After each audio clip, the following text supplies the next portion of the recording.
Hello friends, welcome to my channel Himanshi AI tales. क्या आपको पता है एक ऐसे आइलैंड के बारे में जिसे हॉन्टेड आइलैंड ऑफ डॉल्स के नाम से भी जाना जाता है। यह आइलैंड मैक्सिको सिटी से 17 माइल्स की दूरी पर बसा हुआ है और इस आइलैंड का नाम है ला इस्ला दे लास मिनिकास। यह आइलैंड अपने आप में एक अनोखी, डरावनी और रहस्यमयी जगह है, जहाँ पेड़ों पर टूटी फूटी, फटी पुरानी और डरावनी गुड़ियाँ लटकी हुई हैं। इस जगह को लेकर कई कहानियाँ हैं, तो आइए जानते हैं इस आइलैंड की कहानी। सन 1950 के दशक की बात है।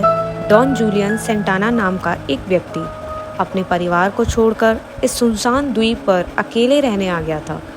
कहा जाता है कि उसने दुनिया से कटकर आध्यात्मिक शांति के लिए यह जीवन चुना। लेकिन कुछ ही समय बाद जूलियन ने बताया कि उसने पास की नहर में एक छोटी लड़की की लाश तैरते हुए देखी, जो डूबकर मर गई थी। उसी के साथ उसने एक गुड़िया भी तैरती हुई देखी, जिसे वह लाश के पास से निकाल लाया।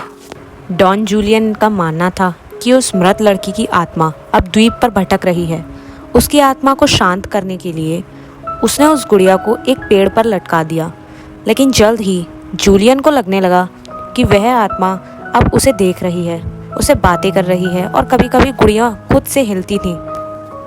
धीरे धीरे उसने हर जगह से टूटी फूटी डरावनी गुड़ियाँ इकट्ठा करना शुरू कर दिया और उन्हें पूरे द्वीप के पेड़ों पर लटकाना शुरू कर दिया, ताकि लड़की की आत्मा शांत रहे। डॉन जूलियन की रहस्यमयी मौत।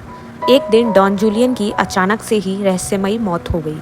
लगभग 50 साल तक जूलियन इस द्वीप पर अकेले रहता रहा, लेकिन 2001 में उसकी मौत भी उसी नहर में डूबकर हुई, जहां उसने उस लड़की की लाश को देखा था। लोगों का मानना है कि वही आत्मा अंत में उसे भी अपने साथ ले गई और तब से इस आइलैंड का नाम आइलैंड ऑफ डेड डॉल्स रखा गया।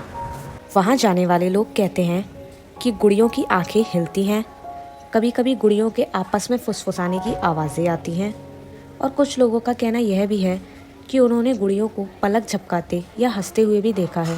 वहाँ जाने वाले लोगों का कहना है कि अब यह आइलैंड एक फेमस टूरिस्ट स्पॉट बन चुका है, पर यह जगह आज भी उतनी ही डरावनी लगती है। वहाँ आज भी हज़ारों गुड़ियाँ लटकी हुई हैं, जिनके चेहरे, बाल और शरीर वक्त के साथ और भी डरावने हो चुके हैं।